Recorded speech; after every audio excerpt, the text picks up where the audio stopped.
And thanks for invitation to give the lecture here. And I'm happy to continue with Tuukka about the same kind of topics and partly overlapping, but partly also complementing what was already presented by him. So we are working at the same research station in Hyytiälä, the SMER2 station, and also other SMER stations, of course. And my part and my team is working with the systems that drive the fluxes and the processes that drive the fluxes between the ecosystems and atmosphere from the ecosystem side. And it's a team of more than 30 researchers, both physicists, biologists, forest scientists, ecologists, and chemists as well. So it's a large team that tries to capture the different complexities that are dealing with these functions and processes. This is an aerial view of the SMER2 station. You see here this mast, and you also see that the area is quite homogeneously covered by forests.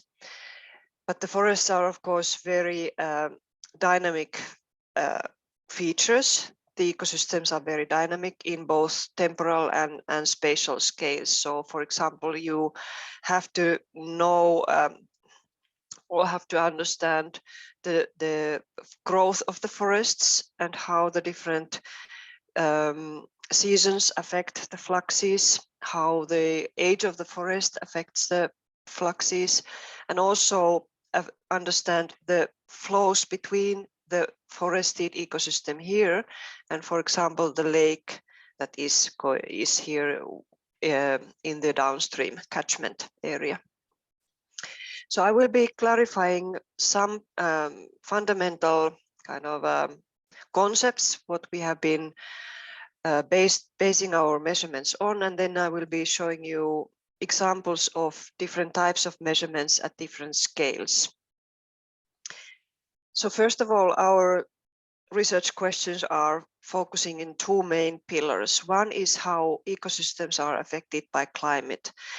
There is natural variation between the seasons, for example. There are biotic and abiotic interactions, and they cause variation in processes and measurements that we can do.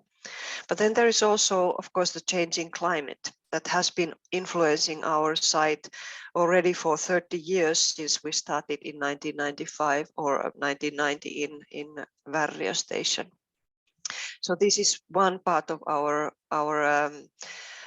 research questions. The other part is how the ecosystems are influencing climate, and Tuukka already discussed this a little bit about the feedbacks, how the reactive compounds formed in ecosystems are affecting the aerosol formation and how that is then affecting climate. There are other feedbacks and cyclings that are also important, like cycling of carbon, uptake of carbon from the air by photosynthesis and its interactions with nitrogen and water fluxes, for example. So that's the basics. And we have from the beginning created some fundamental concepts that are directing our measurements in all the SMER stations.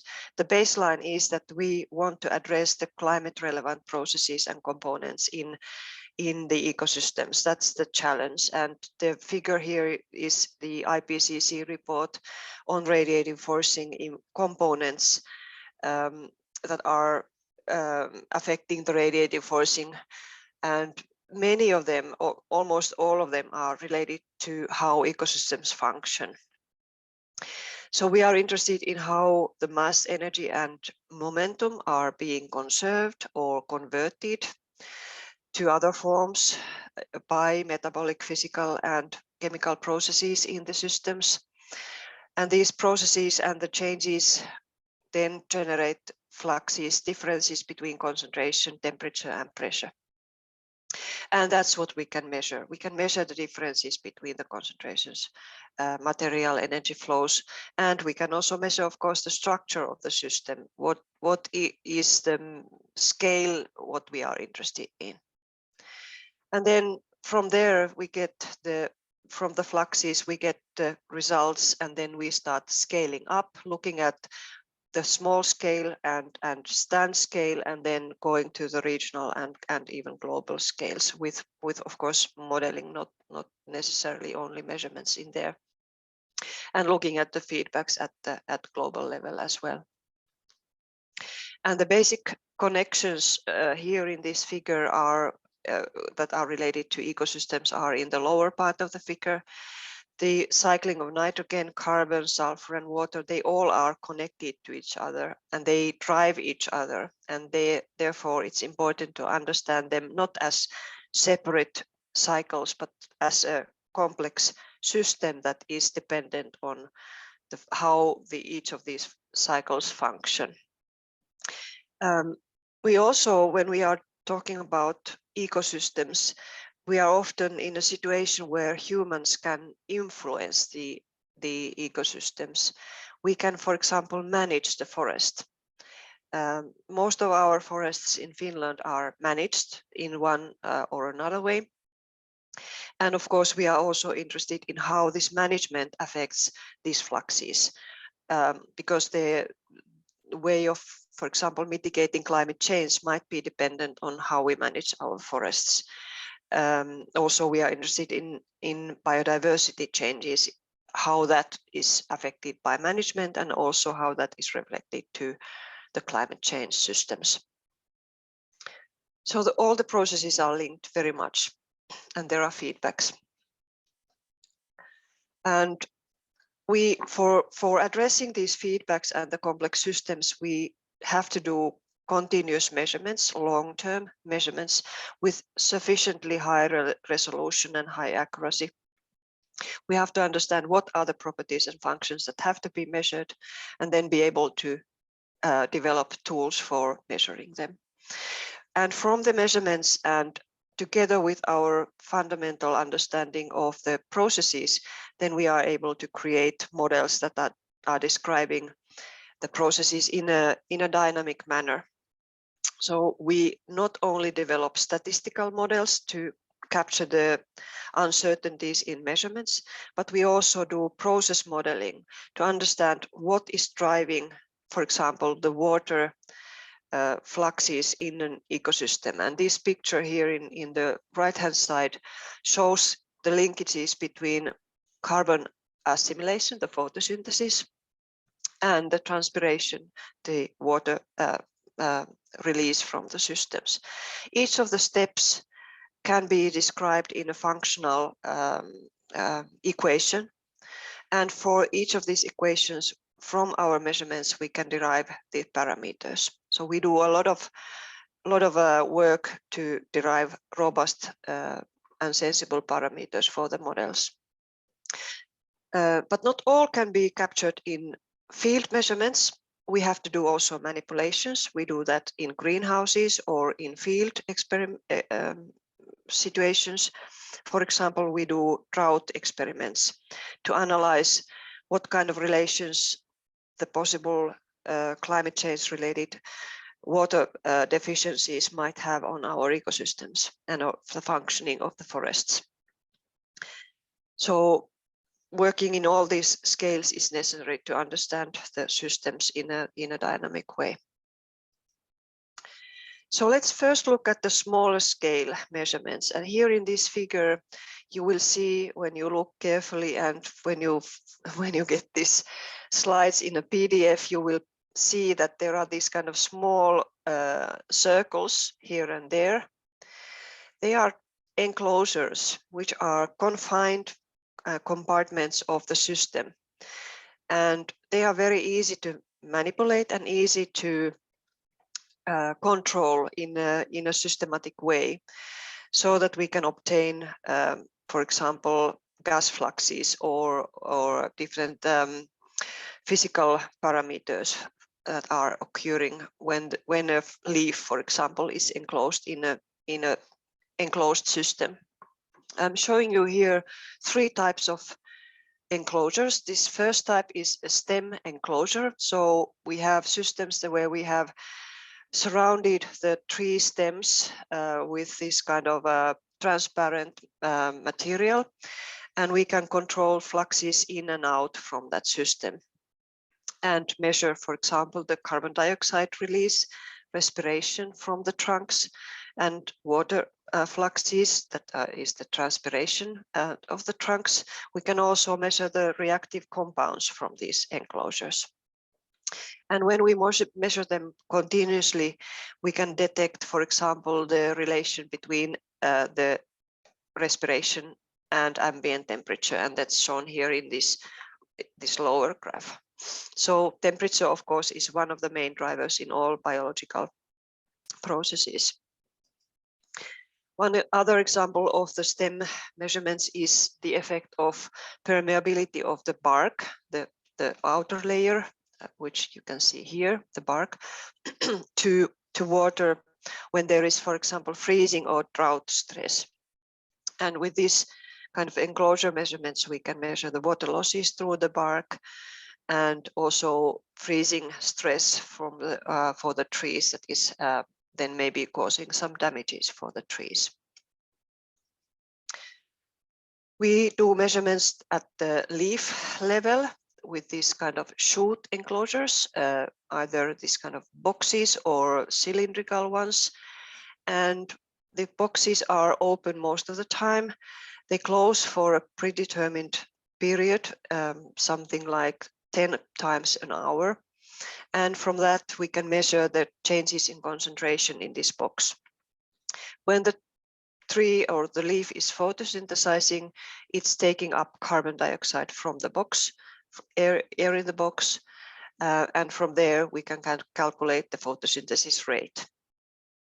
And when we do this continuously over the season, over the days, over the season, and over the years, we can also detect what is driving this photosynthetic activity in wintertime or in summertime, and in different seasons and growth period, for example, of the forest as well.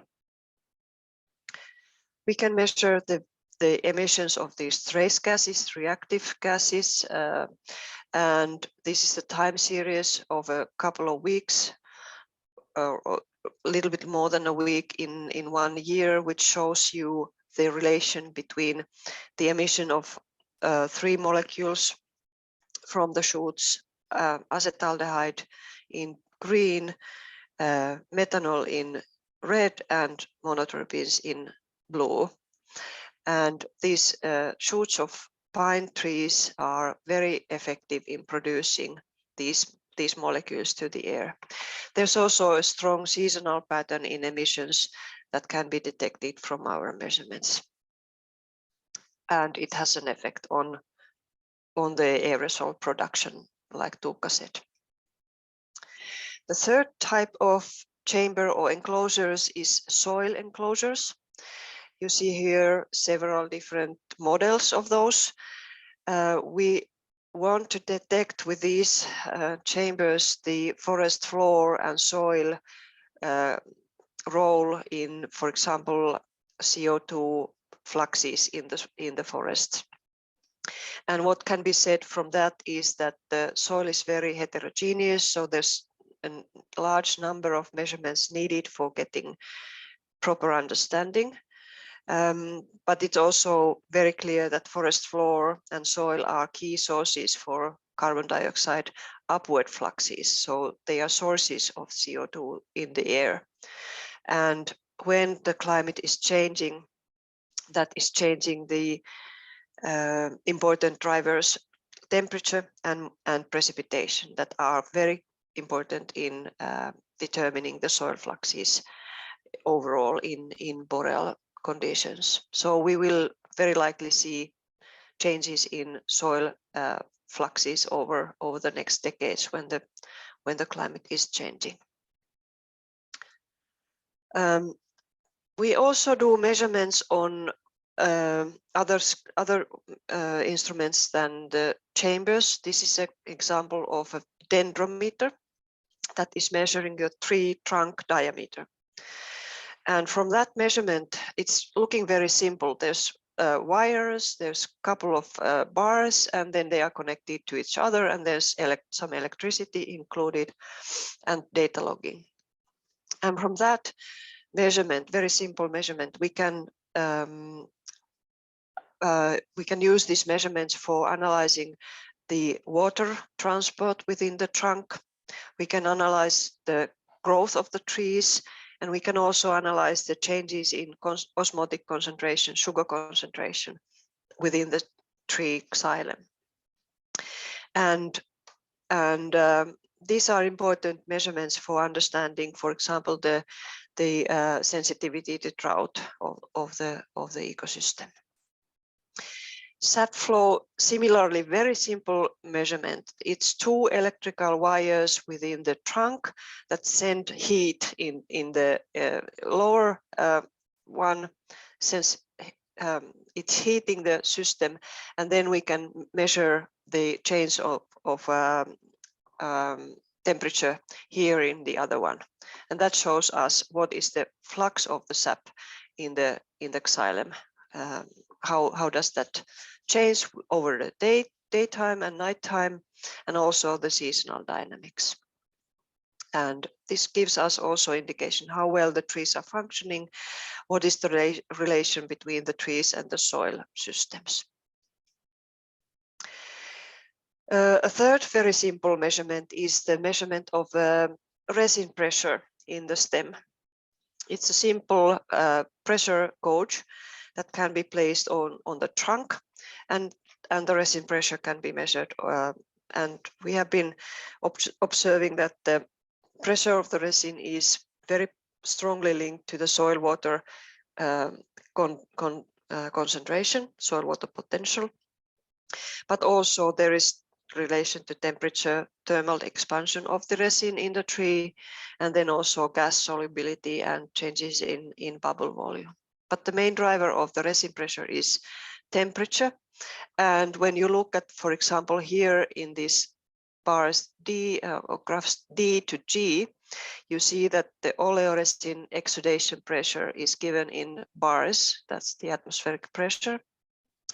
The highest pressure inside the trunk is something like 10 bars, so 10 atmosphere pressure in the resin inside the trunk, which gives you an indication that when there is a wound in the tree stem by a human or by a bark borer beetle or something, there's an immediate burst of this resin coming out from this wound.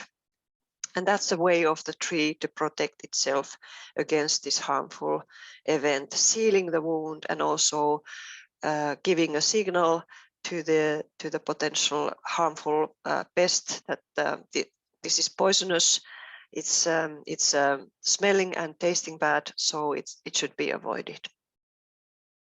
That's a biological protection mechanism. From the forest soil, we also can measure the VOCs, using the chambers, but also this kind of profile measurements. And we have installed several soil pits in the site, which have this kind of stainless steel tubing going inside the soil in different soil layers. And we can measure, sample the air that is inside the soil and collect the for example, VOCs or CO2 or other gases from inside the soil. And the results from here is that it's quite natural that the uppermost horizon, where there's lots of litter, for example, is the biggest source of VOCs to the soil atmosphere. The lower you go, the lower the concentrations in the soil get. So that means that the decomposition of the leaf litter and the soil organic matter here on the surface layer is a big source for VOCs. to the upper parts of the soil. Then to a different topic, energy. We can measure energy consumption or energy fluxes also in different scales. This is the finest scale what we do, and that's measuring at the very small scale. Here is 5 needle pairs inside a sample holder, and this is a fluorescence pulse amplitude modulated fluorescence meter system that is sending a saturated light pulse to these needles in predetermined intervals once in half an hour or so. And it's measuring the reflected and absorbed light that is then modulated by these needles, because the needles take energy. They take their share for photosynthesis, and then they send different light wavelengths away. So we can measure the fluorescence wavelengths and estimate from there, calculate from there the dynamics of photosynthesis over very short time scales, like nanosecond scale, and also then aggregate that to the seasonal scale, which is shown here in this picture. So in winter time, the capacity of the needles to take energy is very low, which probably you can see from this figure. It's the same instrument winter time. But in summertime, springtime and summertime, it gets higher and higher, and that means that the photosynthesis is actively uptaking energy and uptaking CO2 as well. Then to larger scale, stand scale measurements that are aggregating the small scale observations. So we have ways of measuring the fluxes on the stand scale as well. And here is a couple of examples of our results. This is the concentrations of VOCs, and it's related to this feedback cycle that Tuukka already explained to you very well. So what we need to know is this one, the production of VOCs, and then link that to the GPP, the productivity of the system, and also, of course, to the secondary organic aerosol production. And these 3 graphs show you the concentrations of monoterpenes, fluxes of monoterpenes, methanol, and acetone at the sand scale at the height of 33. Fluxes, it's not at the height, but we also have, of course, concentration measurements there. And the gap that you see here is a gap in measurements that's happening. Sometimes it happens. This was a pretty long gap, almost 1 year or a bit more than that without measurements. But all in all, we can say that we have at least 10 years data, more or less continuous data on the VOC emissions and fluxes. What we also have is the look at the diversity in the forest. This is showing you 40 different trees. Each of these bars is one tree, and it's showing you the relative emission content of 4 different monoterpenes, or actually 3 different monoterpenes and a group of other compounds in the emissions of these trees. And from this result, we can categorize the trees that look very same. You can see in my background, the trees look very same. They are growing in the same soil, they are same age, but they still have very different emission patterns. And this emission pattern diversity has direct consequences on the chemical reactions in the air, because different monoterpenes have different reactivities in the air, and when they meet OH molecule or ozone molecule in the air, that leads to totally different chemical reactions and aerosol formation capacities. So it's important to know not only the sum of monoterpenes, but also the individual monoterpene concentrations and the contribution of the trees to the monotropin concentrations.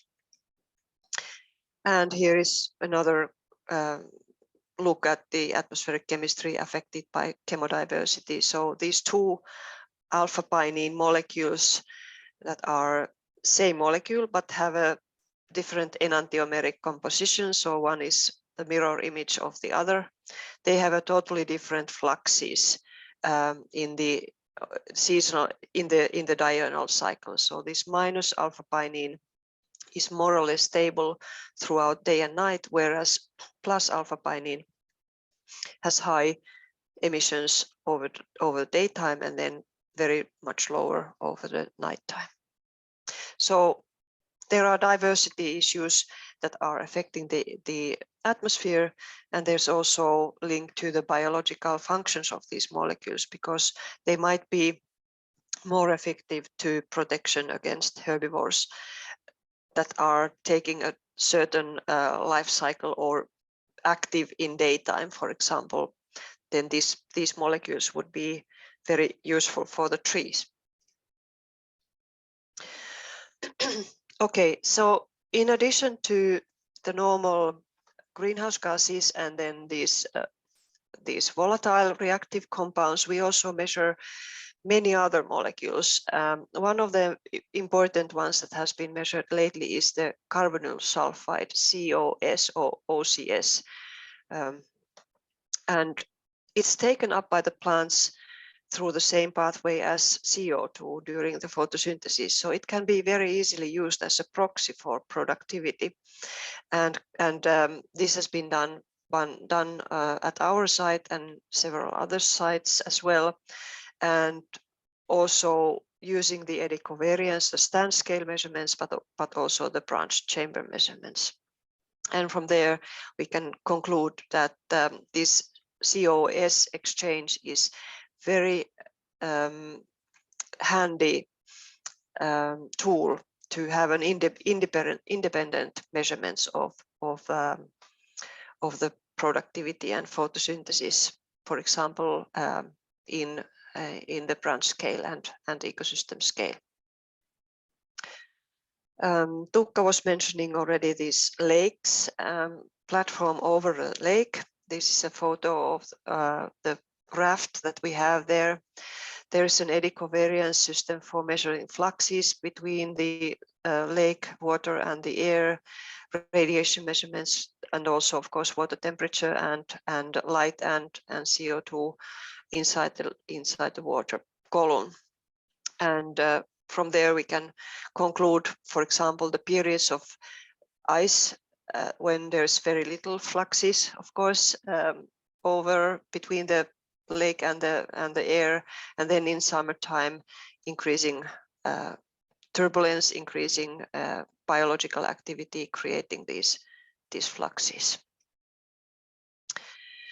With our 10 years or 20 years data set, we can also compare different ecosystems where we have the measurements. We have the measurements in the forest, in a close by fen, that's a peatland area, quite wet and kind of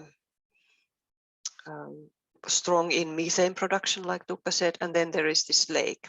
And comparing this net annual exchange of CO2 between these three ecosystems, we can say that the forests are in summertime very strong sinks for CO2. Their exchange is very negative, so that means that the system is taking up CO2 from the air. The fen is also quite active in summertime, but it then converts to the source over the winter time. But the lake is taking the other direction. So the lake is source for CO2 to the air over the most of the summertime. And then looking at the canopy properties, the structure of the forest, we can do estimates from the ground using LiDARs or using visual estimation or hemispherical photos like here. But what we have recently been developing is this kind of small, very easily available drones that have a small camera there, and you can fly the drone inside the canopy and take photos at each of these different layers, and then make a height to leaf area density or leaf area index plots for these figures. And that's important information for example, the productivity estimates of the system. Here is a figure of the tower profile, and several different methods for estimating the atmospheric concentrations, of course, exists. Not only measuring the concentrations, but then different methods for fluxes, and these reactive compounds are kind of difficult to measure accurately with normal eddy covariance fluxes. So there are two different methods which have been used for fluxes in these VOC concepts. We can measure either emissions or deposition. And here is methanol flux over daytime in yellow, in nighttime in black, and in different months of the year. And from this you can see that there's quite a lot of measurement points below the zero line, which is here. That means that the system has been a sink for methanol. There has been downwards fluxes, deposition of methanol observed there. Then we have also energy and spectral measurements on top of the canopy. This is at 35 meters height, two different NDVI sensors, PRI and NDVI sensors that are measuring the reflectance of the canopies, energy balance and reflectance, different wavelengths of the leaf reflectance. And from there we can conclude something about phenology and also the productivity, and validate the satellite data that is providing proxies on a larger scale. We can also measure albedo, and in boreal forest the albedo in wintertime is of course one of the important factors. This picture is showing how, even though the forest is kind of closed canopy, there's still very large areas where the snow is visible when you look from above.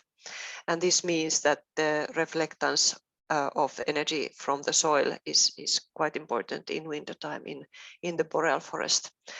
If the climate change is reducing the days with snow, that has an importance in energy balance of the system. Summing up the carbon and productivity perspective of the stand, we can give you this kind of long-term patterns on CO2 exchange. Here in the figure in yellow, the net ecosystem exchange, as in one of the previous figures. In blue, the photosynthesis, so the GPP, and in red, the respiration of the system.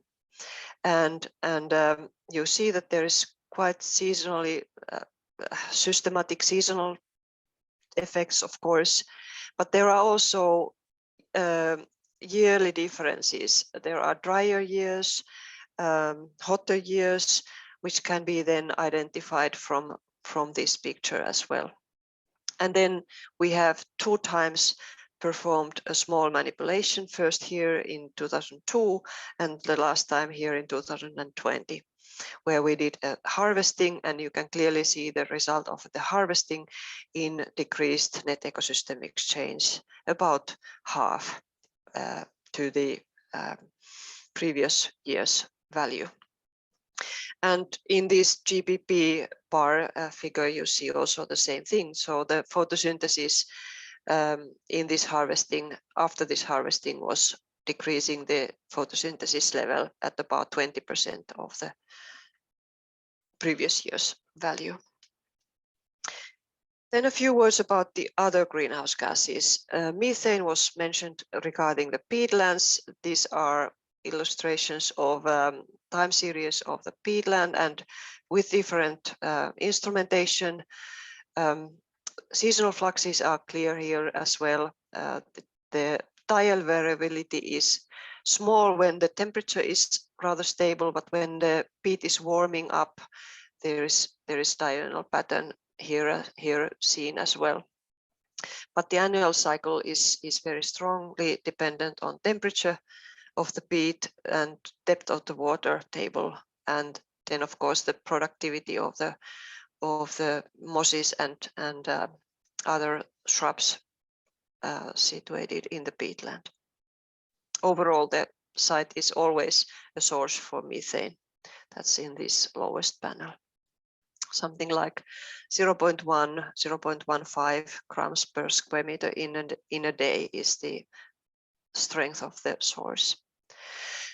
But in addition to the peatlands, we have been interested in the forests and asking about whether the forests could also be considered as sources of methane. And indeed, it seems to be so that when there is a moisture area in the mineral soil forest, the canopies of evergreen trees can be a source of methane. Not as big as the fen, but still significant fluxes, emission fluxes from both pines and spruces can be detected. And the radiation is the biggest driver. So here in dark color, the darkest light levels, and in light color, the highest light levels. So the fluxes are highest when there's ambient temperatures high, but also the light levels have to be significantly higher. And in the landscape scale, we have the flux tower here and then several measurement spots all over the place. These ones are the moisture areas, which are the lightest ones. And from those areas, we see emissions of methane taking place. Whereas in the dry locations, here in the upper parts of the stand, there is uptake of methane, so that the stand is a sink for methane. There's also fluxes of other greenhouse gas, N2O, which is surprisingly high, because normally it would be anticipated that the systems are very robust in keeping the nitrogen available for the growth of the trees. But it seems that there is also detectable emissions from several tree species, from their stems and from their foliage, that is seasonally varying and depending on also the soil moisture conditions. Then a few slides about the human impact. I already mentioned that we had done this kind of harvesting, removing some of the trees at the stand. Something like 40% of the basal area was removed, and then measuring the eddy covariance fluxes from there. And the preliminary results show that this had a significant impact on longer time scales, so over the several years. So this was done in March 2020, and we still can see the emissions being high from the stand. So the stand has been a source for CO2 instead of being a sink for CO2. Partly it is because there's a lot of residue left at the stand, but partly it's because there is now breakdown of the organic soil matter in some places where there's less trees. And this is studied also based on the soil processes. So there's litter bags, and decomposition of the soil organic matter is analyzed in detail in there as well. So I have 3 summary slides in the end, and from my first set of slides, I presented you results from shoot chambers, stem chambers, soil chambers, and these figures are giving you a kind of overview what is the carbon budget, nitrogen budget, and the VOC budget looking like when we look at the different components of the system. In this figure, the photosynthesis takes up about 1 kilogram carbon per square meter of soil area in annual basis. The respiration of the needles is something like 300. The wood respiration, the CO2 release from the stems is something like 100. And then there is litter fall, root respiration, and root exudates that contribute to the soil carbon efflux, which is something like 600 grams carbon per square meter. In addition, the soil or the ground vegetation is actively taking up carbon and also respiring carbon.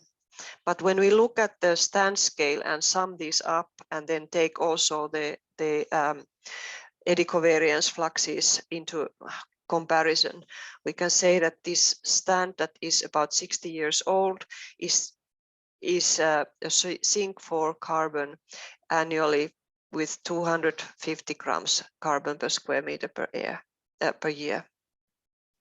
This is before the harvest, and now with the harvest we have decreased this to almost zero, or even being a source for CO2. For nitrogen, we analyze at the stand not only the uptake of the trees, but also deposition from the air and the concentrations that are cycled within the tree.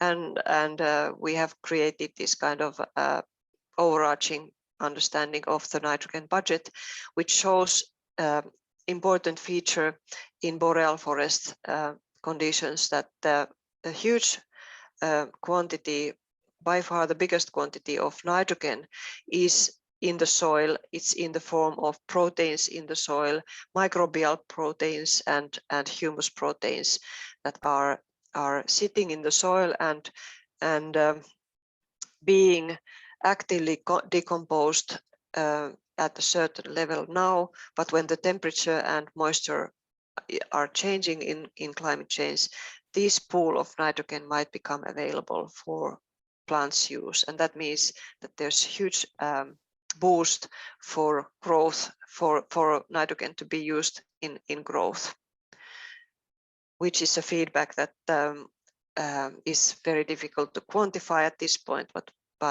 it requires long-term measurements. And the last one is the volatile organic compound budget, the reactive molecules. When we look at the measurements at the shoot scale, trunk scale, and soil scale, we can say that overall, throughout the year, the green parts of the trees, the vegetation, are most important sources for these VOCs. But there is significant fluxes from the trunks, from the resin, and from the ground vegetation, from decomposing litter and roots and organic matter in the soil. And the main driving factors are the ambient temperature, precipitation, and irradiation. And that's all, I think.